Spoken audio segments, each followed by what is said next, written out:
অদ্ভুত ঘড়ি। রিমা সদ্য এই পুরনো বাড়িটায় উঠেছে।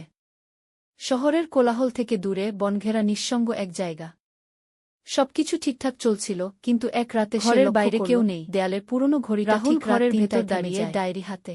প্রথম দিন ভেবেছিল ব্যাটারির সমস্যা, সেটা হঠাৎ নিজের থেকে প্রতিদিন একই সময় ঘড়ির কাঁটা থেমে যায়। সে ছুটে গিয়ে দরজা ধরে টান দেয়, কিন্তু সেই সময় ঘরের দরজাটা যেন বাইরে থেকে কেউ ঠেলে ধরে ঠিকমতো বন্ধ করেই রেখেছিল। কে আছে?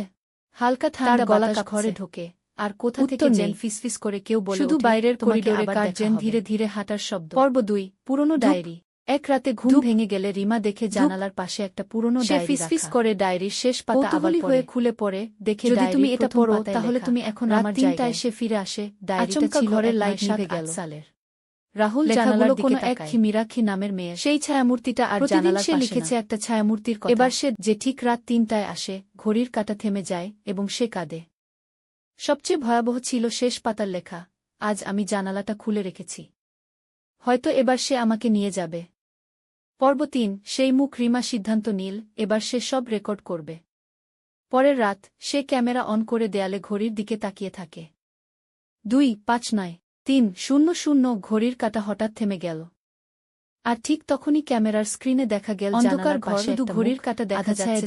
টিকটিক ঘড়ির শব্দ, হালকা বাতাস। রাত 3টা। হঠাৎ ঘড়ির কাঁটা থেমে গেল, জানালার পাশে এক ছায়ামূর্তি আবছা। ক্যামেরার রেকর্ডিং এ মুখটা দেখা গেল, হালকা ঘরের পরের মুহূর্তেই ভিডিও নড়ছে না। হাফ শট, কেউ ধীরে ধীরে দরজার দিকে ফ্রেম ফ্রিজ হয়ে যায়, যেখানে এক ধীরে বাড়ছে তুমি মীরার মতো দেখতে গেল, কিন্তু ভেতর থেকে বন্ধ ছিল।